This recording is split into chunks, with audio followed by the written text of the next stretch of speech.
It's so gratifying to finally have people in the building. Things have been running smoothly, so many happy faces, so many excited kids.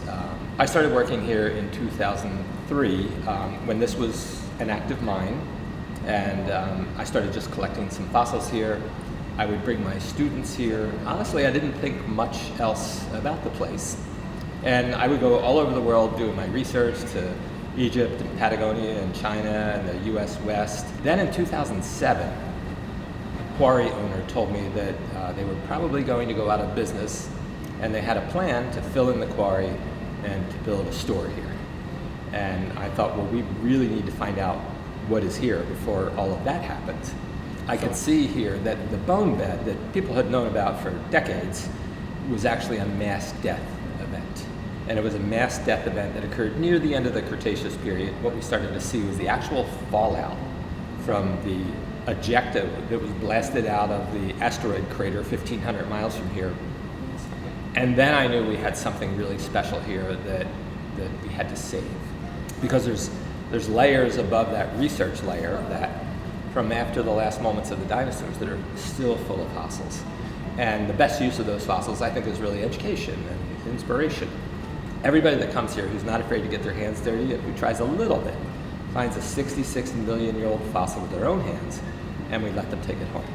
So we decide we're going to have this dig day. We put a sign on the road. We send out some emails. I'm hoping maybe 75 people show up on a Saturday.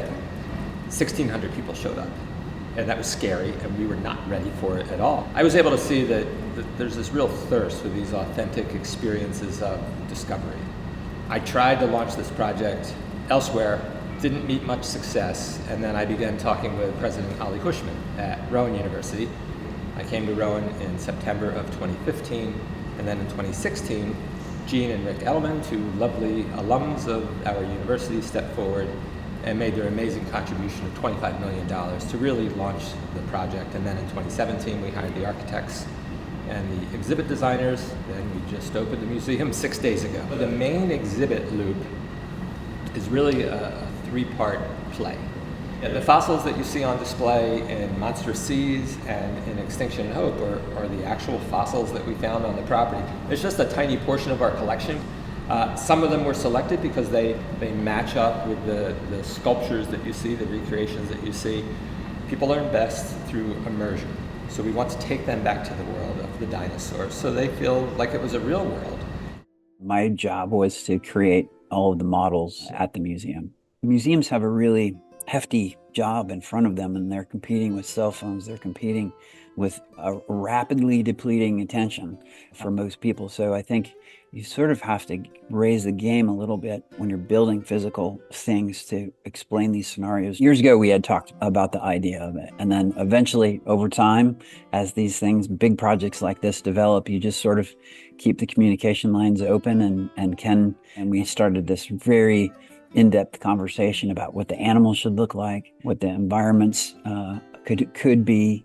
And that makes it one of the most fun things to do, because you get to look at the fossil evidence, pull together all this scientific information, and then use that information to try and flesh out what the fauna of that time looked like. Well, a lot of these animals don't exist. There's no, obviously, photographic reference, so you have to build scenarios that will give you an idea of what that animal may have looked like. We've got this bloat and float dinosaur. So I took a chicken.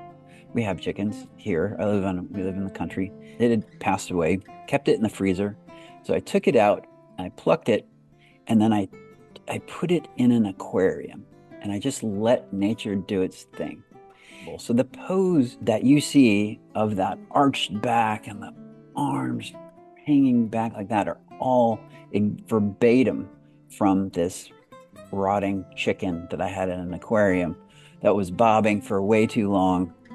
And then eventually everybody made me get rid of it because it was horrible. We have great evidence for this, that these dinosaurs were washed out of these river environments out into the ocean.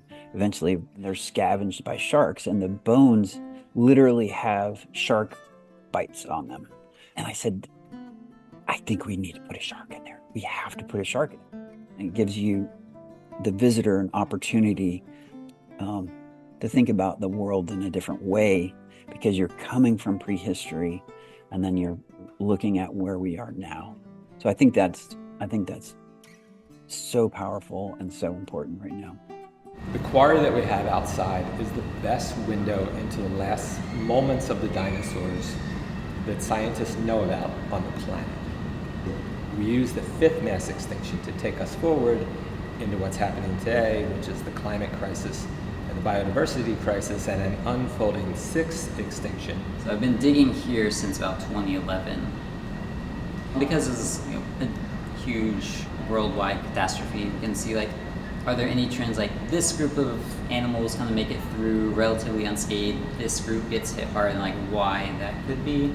So if it's related to how they reproduce or grow or how they feed, we can kind of take that knowledge and apply it to modern animals and say this group in the past has done pretty good through mass extinction events, but this group tends to get hit pretty hard. We can maybe kind of focus our resources on trying to save or put them towards keeping certain groups, giving them a better chance of survival. It's really nice being able for the public to see kind of what we do in collections, so people can watch as scientists uncover fossils of dinosaurs and other creatures and put them together and study them. Obviously, we can't leave our visitors in despair because there is a reason to hope. And so then we go into Act 3. That's the Hope Gallery. We've gone all over the world and we filmed 8 incredible individuals who are doing amazing things that push back on the climate crisis and that push back on the biodiversity crisis. They each tell their story of hope, and they each implore the visitor to act now. Our mission here is to discover the past and protect the future.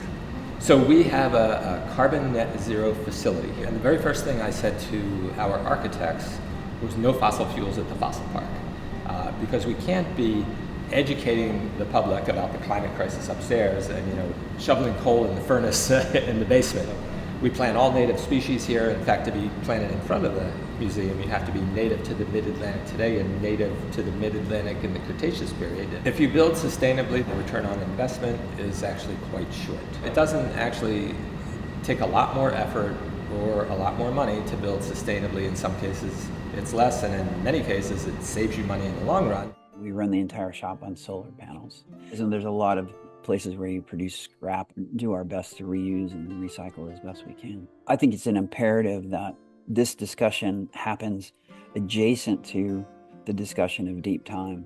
The only thing we can do is look to our history to understand where we've been, to have any information, any guide that we can to go to the future. We can't be ringing those alarm bells and then not walking the walk, right? And so everything we do has to have sustainability in mind.